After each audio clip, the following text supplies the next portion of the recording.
Whenever a new product, whether a game, toy, novelty, or something else, explodes in popularity, the temptation is to wring as much cash out of it as possible, as quickly as possible, knowing that popularity will wane as the next craze comes along. Wizards of the Coast certainly sought to make hay while the sun was shining, and everyone else who could potentially make a card game was scrambling to do so. But Wizards was looking at this as its opportunity to grow, to provide a firm financial footing so they could continue making games. To avoid the fate of comics or pogs, action needed to be taken to protect Magic. So let's now journey to the third era of its history, the Age of Survival.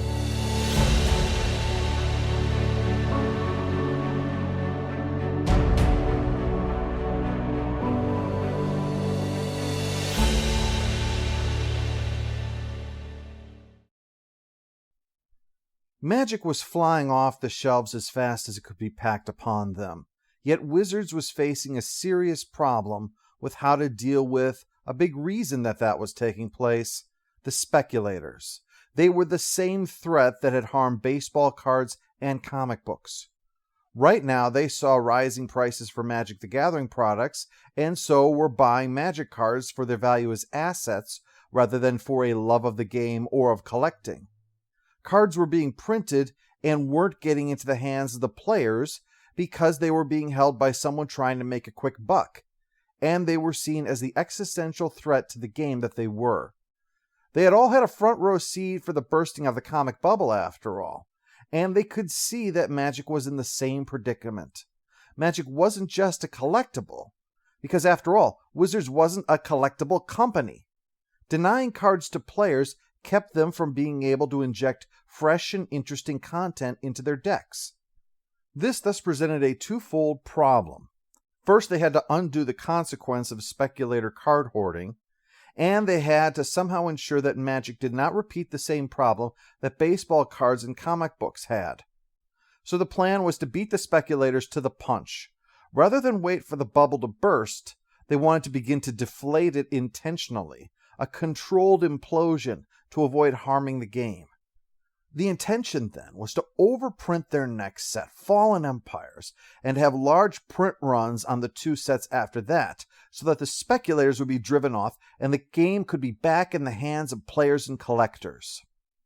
What they hadn't expected, though, was the degree that orders were being padded. Stores and distributors were just so used to not getting what they asked for that they were asking for absurdity in the hopes that it would correct down to that. One store, for example, wanted 50 boxes of Fallen Empires, so they figured the best way to get 50 boxes was to order 550. So weren't they surprised when a bill for 550 boxes arrived, along with far more Fallen Empires than they could possibly hope to sell, especially in a set that didn't have rare cards in it this time. The plan had been good, but they'd underestimated just how ridiculous and greedy some people were being. Their controlled deflation plan was anything but. They had only popped the bubble themselves. This problem was exacerbated by Fallen Empires itself. If there was one recurring motif you'll see in Magic, it's this: Wizards overcorrects whenever it breaks the game. What I mean is that you'll wind up with a set, usually several linked sets, that have a power problem. Not a case of a few excessively powerful cards, because that is quite common, but rather several strategies that so utterly warp the game as to be borderline unplayable. Chastened by the calamity, Wizards pulls back and then follows the overpowered with underpowered. The original game was already overpowered and was then followed by a collection of small sets with no time for anything more than the most limited of playtesting. This had led to an overall power level for the game that was too high and needed to be carefully reined in.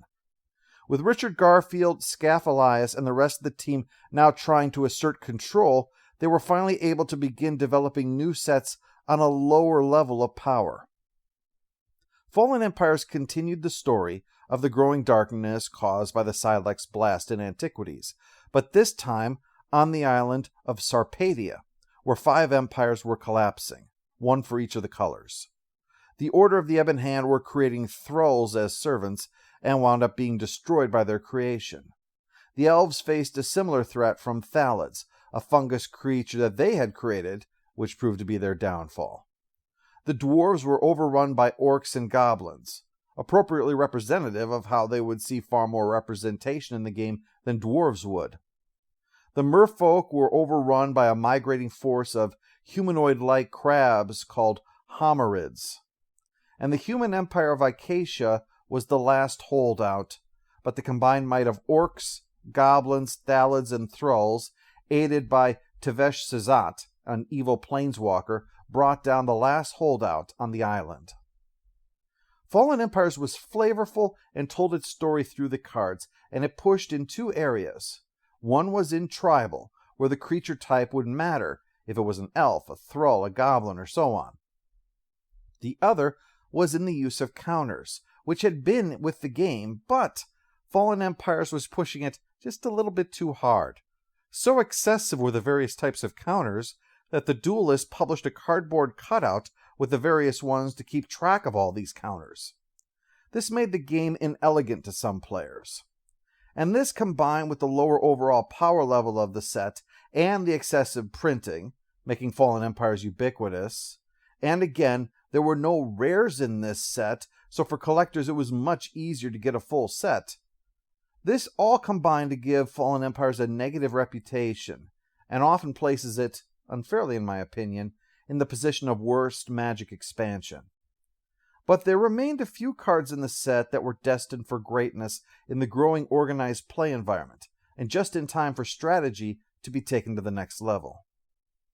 A new version of the original set was also developed, called 4th Edition. Gone now were the dual lands, regarded as being too powerful for the game, along with Demonic Tutor, a severely undercosted card that could find any card in your deck. It's because of this that in Magic, tutors and to tutor is a reference to searching your deck for a card. The 50 cards removed from the core set were replaced by a colossal 122 new cards taken from the 4 expansions, a way of putting some of those missed cards into players' hands. Remember that was one of their strategies? It also changed the tap symbol from the twisted T into a curving arrow, and altered the white mana symbol. In keeping with the idea of strategy being taken to the next level, the rules were further clarified to avoid confusion about when things happen and whether or not you could stop them. Knowing the nitty-gritty rules fundamentals is vital in serious situations. Mark Rosewater cites as the greatest playing mistake he has ever witnessed was a player asking his opponent the simple question, "Do you have any fast effects?" Forgetting that this timing meant that he had just unwittingly passed on his opportunity to play his game-winning card, which in a for want of a nail situation led to the Magic the Gathering equivalent of being the agony of defeat guy from Wild World of Sports. In February 1995, a paradigm shift occurred in Magic the Gathering strategy, and it was because of a deck.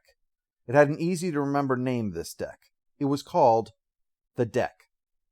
In 1994, and those with even the most minimal knowledge of the game will probably scoff at this, but it's absolutely true, equal in value with the Moxes and the Black Lotus was the card Shivan Dragon. No, really, $25. Because it combined with being big with flying, and it could get even bigger if you stuffed it full of mana. Big creatures were quite commonly seen as what you strove for in the game, because they could take damage and diminish life points quickly.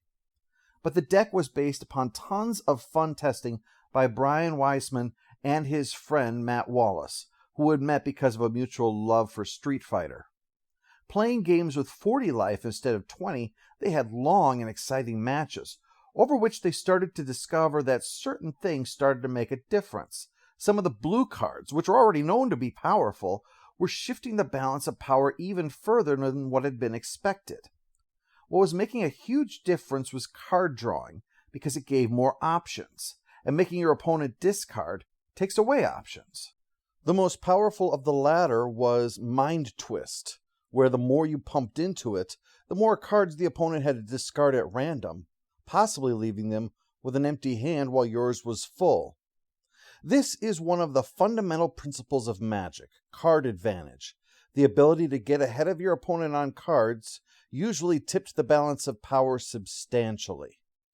What the deck did was offer the first solid example of a Magic approach called control. Control is often used to describe decks with lots of counterspells in them, but that is just one form of control. Any deck that wins by, obviously, controlling the game is a control deck. This was one way that White's just because it happens to both of us doesn't make it balanced approach was so powerful. White, for instance, has Armageddon. It destroys all lands. It sounds like it's balanced because it destroys your lands and my lands. But if I only play 4 lands and hold back the rest of them in my hand, then drop an Armageddon, then all of a sudden you don't have any lands on the table, any lands in your hand, and I can start playing the lands that I have kept in my hand to the clear board, and you're left desperately hoping that you'll draw one. This would actually lead to the popular Ernem-Geddon deck, as the deck would drop the powerful Ernem Djinn, wipe away all the lands, and leave the opponent with no mana to kill it, or to take advantage of the Forest Walk ability that Ernem was supposed to have as a drawback. Likewise, the card Wrath of God, which killed all creatures, allowed you to eliminate your opponent's horde and then drop your own creatures while the opponent has no means to press their attack or defend themselves. Control players treated life as a resource that could be paid to get to the point where they gained control of the game and won. Expressed with this magic bit of wisdom, 1 is not 0, meaning a player who wins at 1 life wins. It doesn't matter if you're losing and losing and losing, so long as in the end, you've won.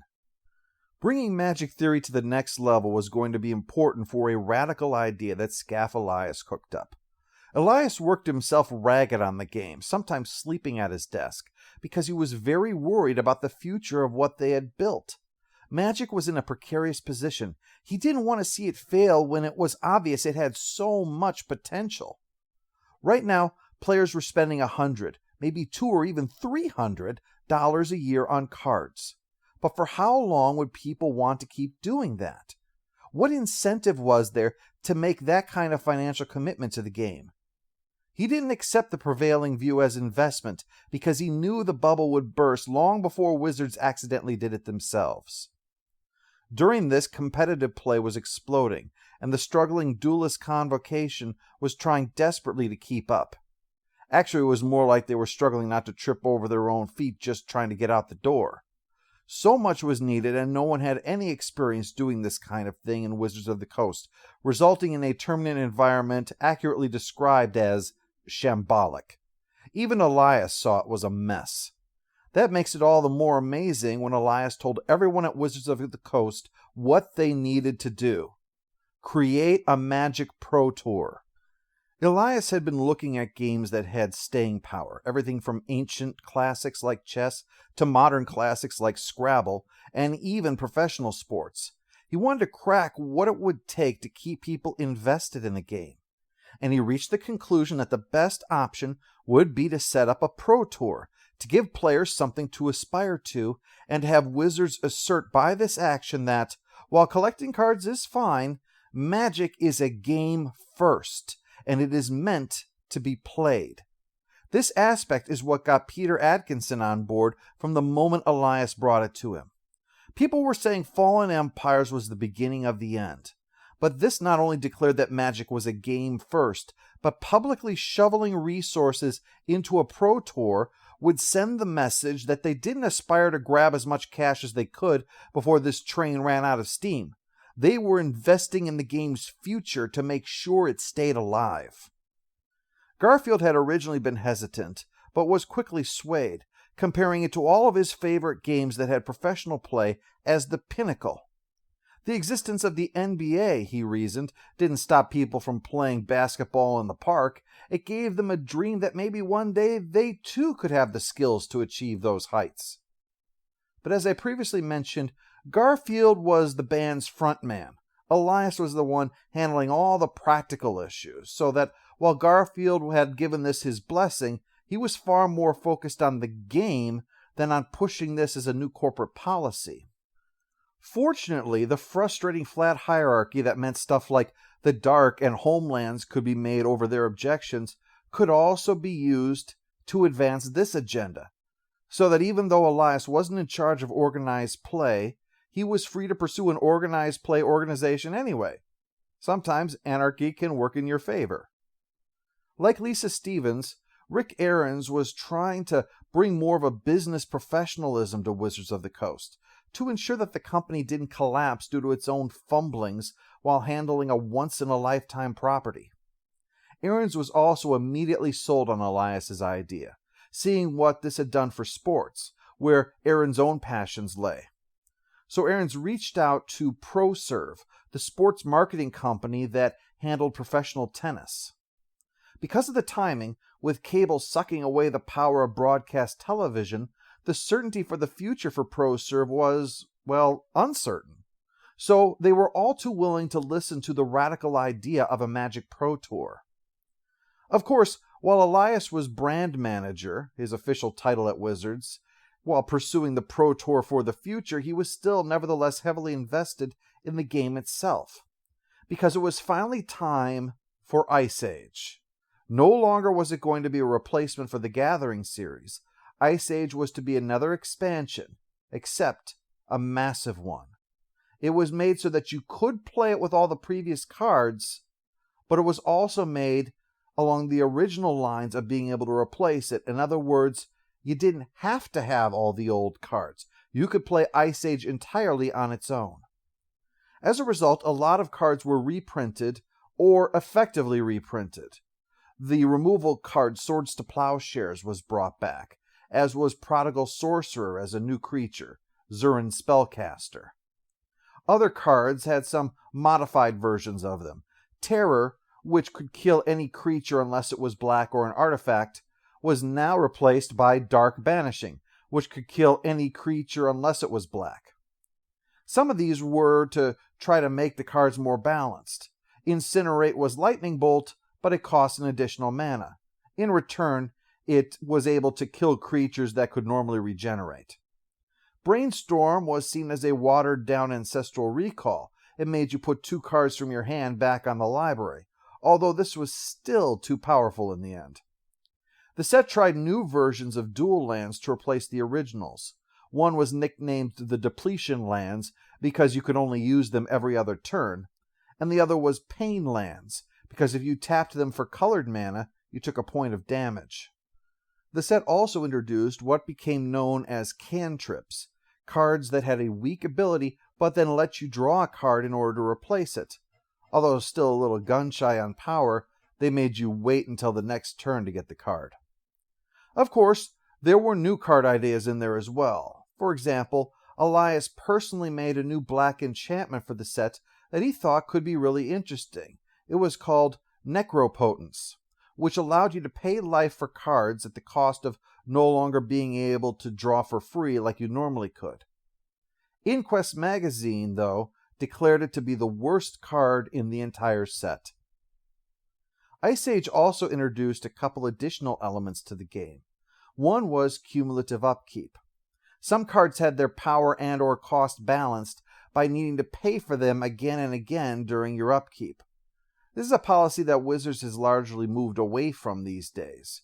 But at the time, not only was this fairly common, but now with cumulative upkeep, you had to keep increasing the amount that you paid, until eventually it was impossible to. Such as the iconic Polar Kraken, an enormous creature that would eat your lands due to the cumulative upkeep. The other were a new type of lands, representing the climate change by being snow-covered versions of the basic lands, such as a snow-covered forest. A pair of tournament rule changes had significantly altered the power of the most extreme decks. Decks used to be required to have at least 40 cards, but this was now increased to 60 to increase the effect of randomization on the game. It made it much more difficult to bring together Channel and Fireball, a popular combination that could kill your opponent instantly. The other was that you could have no more than 4 of any one card in there. stopping decks that would pack nothing but mountains and lightning bolts, for instance. The exception, of course, had to be made for basic lands, since those were needed to make the decks work, but the decision was made that the snow-covered versions would also be considered basic lands. Unfortunately, snow-covered lands were introduced late in the process, and little was done to make them exciting. The allure of new basic lands led to disappointment. The story of Ice Age is that finally the Silex blast has so blotted out the sky that an ice age has descended. The established kingdoms were likewise wiped out, and new warring civilizations emerged, desperate for survival, so that the arrival of the powerful necromancer Lim-Dûl further disrupted things and drove them toward total annihilation. In the end, the planeswalker Freyalise cast the World spell to begin the thaw of the world. In the early days of Magic, Valiant/Armada was creating comic books based upon the stories. But later on, novels would be written on events, with lots of contradictions, not to mention that as the lore side of Magic the Gathering was becoming more and more established, the history would be modified to better serve their needs. Consequently, take this as the gist of the Ice Age storyline. Players were far more intrigued by what the set was attempting than the lore of it.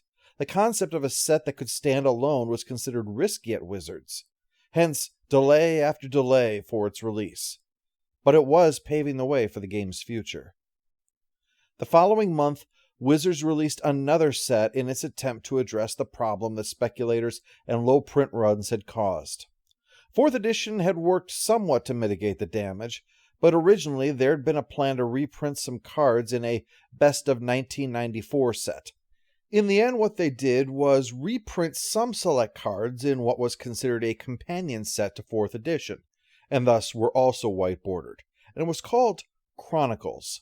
They weren't typically the most powerful cards. There was no Library of Alexandria, no Juzam Jin, no Mishra's Factory, Mana Drain, or anything like that. But there were a few of particular note, including the previously mentioned Ernam Jin and 3 of the 5 Elder Dragons from Legends. Legends had 5 powerful dragons, each centered in a color with 2 mana from each of its 2 ally colors, and are probably the most iconic cards from the Legends set. But yes, even though this wasn't going to devalue the Power 9 anytime soon, there were enough rather rare cards that noticeable grumbling came from some of the player base who didn't like their cards being devalued with cheap reprints. By the following March, Wizards decided to address the concern with a policy decision that has left the game divided to this day. What they created is called the Reserve List, and this list serves only one purpose.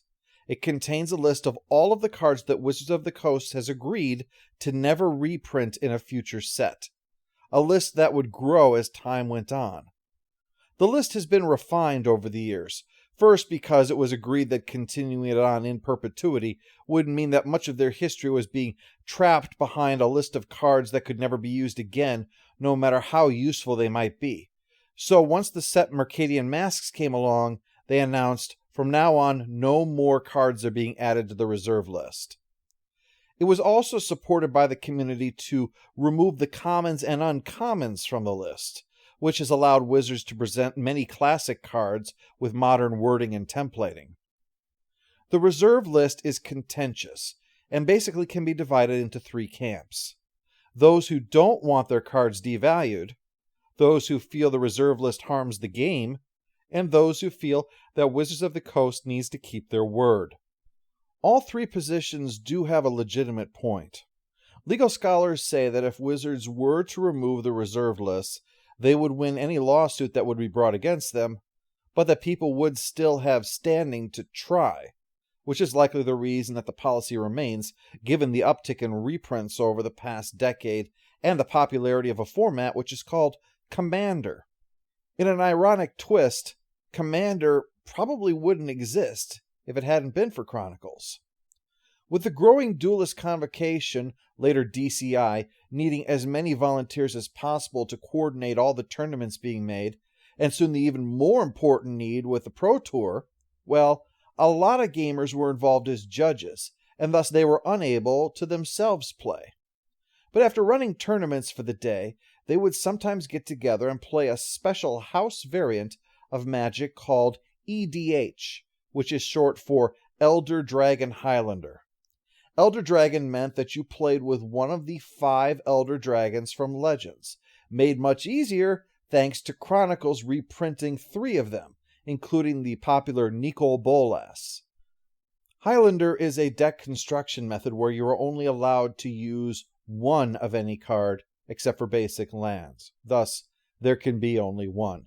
Magic has a lot of pop culture and memes in it, like 187 to describe a creature that kills something when it enters play, or Tim, as in Tim the Enchanter for the aforementioned prodigal sorcerer who zaps things.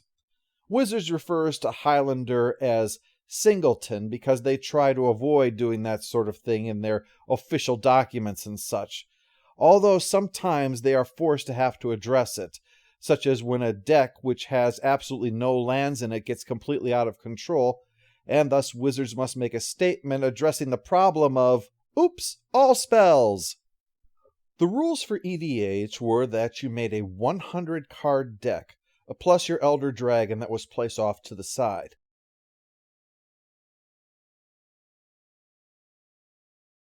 And you could cast that Elder Dragon as if it was from your hand.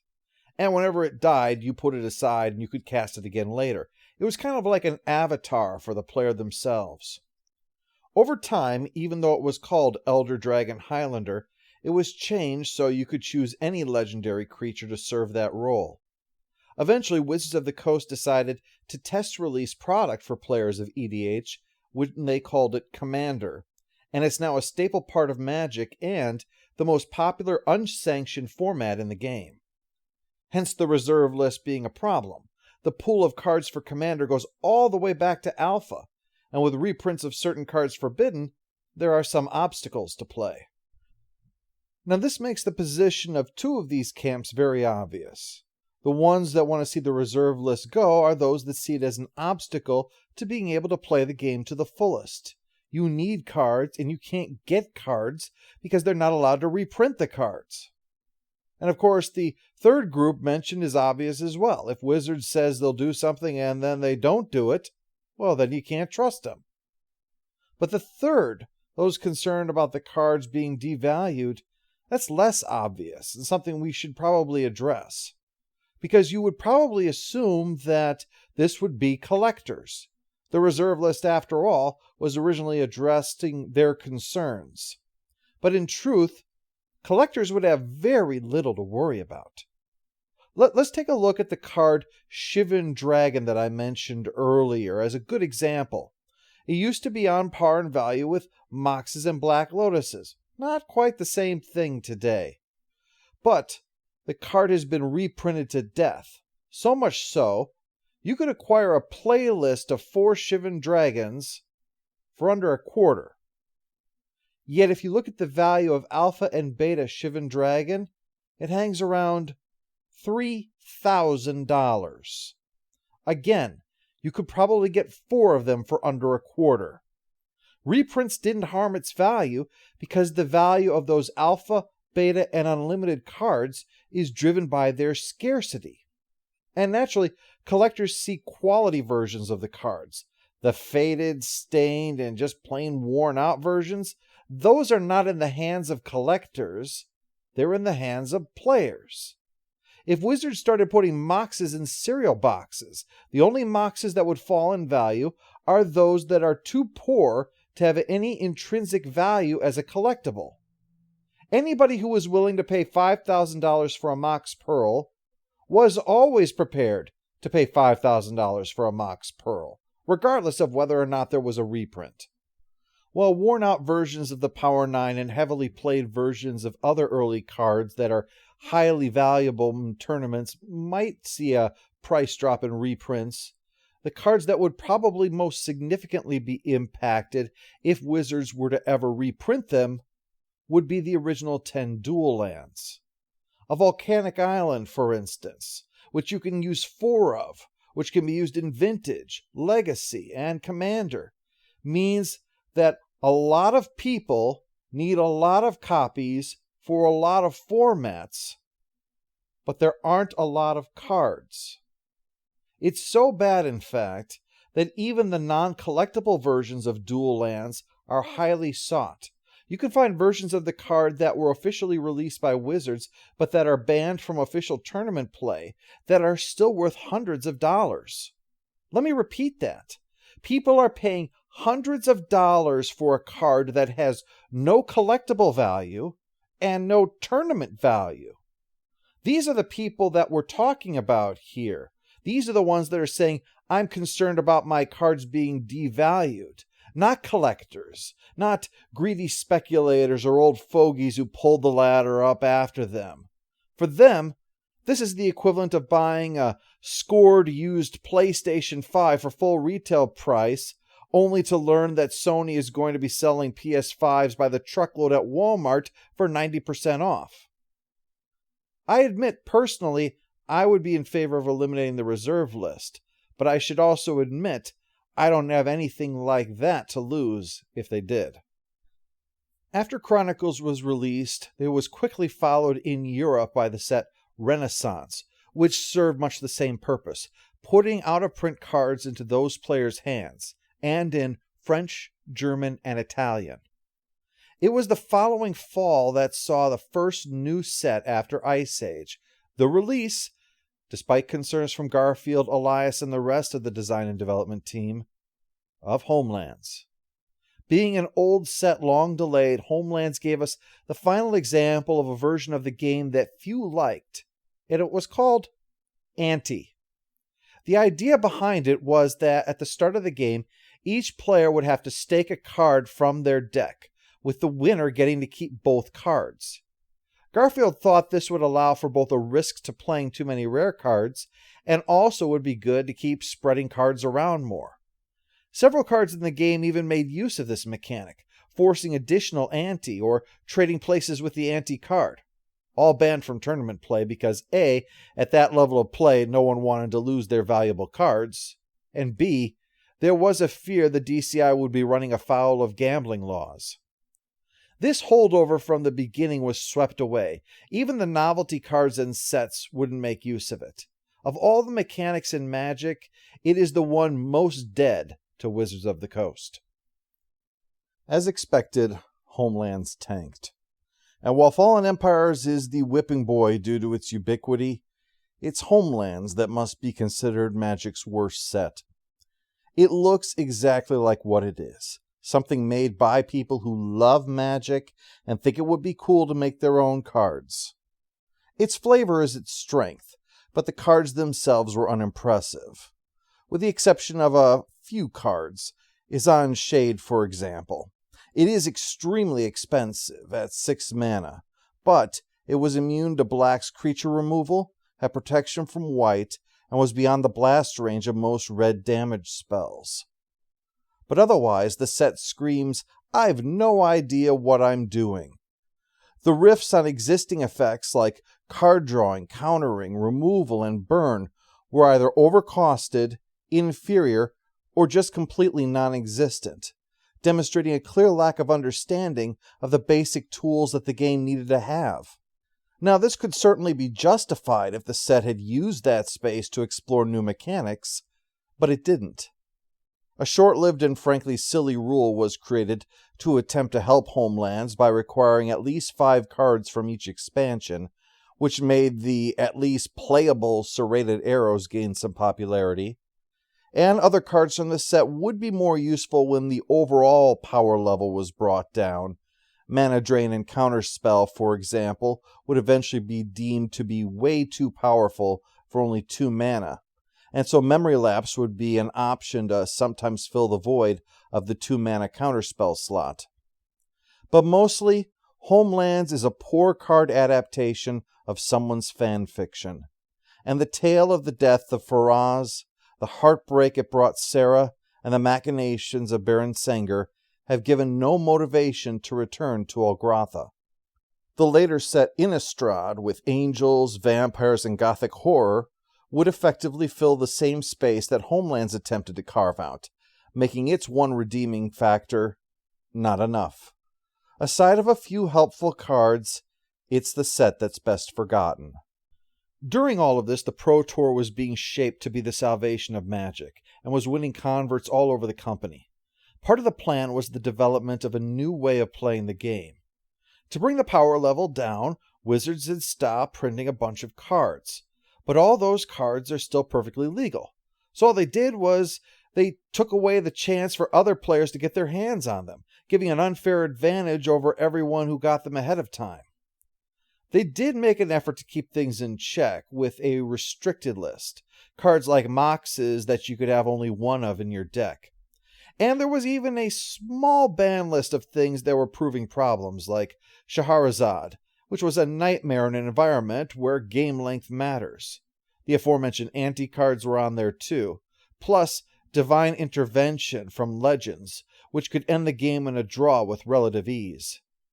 But even factoring those things in, there was no way that someone who started playing with Fallen Empires could hope to beat someone with Ancestral Recall and Library of Alexandria. It would be so discouraging, it would make them stop trying. Hence the solution. Playing the old way was still there, and we'll call it Type 1, but now there's going to be a Type 2, a format that excluded the early cards to create a level playing field. It was controversial, but grudgingly people saw that for Magic to have a future, there needed to be a place where people who came along later on could at least have a chance. Type 2 also brought Magic a bit more into alignment with Garfield's original vision of the game renewing itself on an annual basis. Now there was a format where it would change with each new set released. The following May would be a third tournament format, Type 1.5, as a kind of compromise. Wizards originally wanted cards restricted rather than banned, both in Type 1 and Type 2, because they didn't want to make a card worthless by saying that it can never be played. They only banned something if it was such an extreme problem that it was unacceptable in organized play. Even cards like Chaos Orb were merely restricted rather than banned until late 1995, and it was only banned because of the flipping rather than its power level. There have only ever been 4 cards banned strictly for reasons of power in Type 1, and all have since been removed. But Type 1.5 was there for those who said, we've been here since near or at the beginning. We have all these cards that we want to play with, but we don't want to have to worry about the Power 9 and other craziness, even in quantities of just 1. So in that format, anything that was restricted or banned in Type 1 was completely banned in Type 1.5 to create a larger card pool without the degeneracy of the early power cards.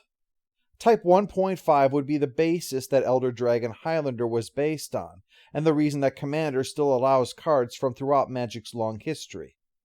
If you're confused by these numbers, well, Wizards felt the same way, and today Type 1 is now called Vintage, Type 2 is called Standard, and Type 1.5 is called Legacy. It would be the following year that Standard would face the greatest challenge, actually. It all started with Black Vice. It was added to the restricted list. It was a card that punished the opponent for having too many cards in their hands.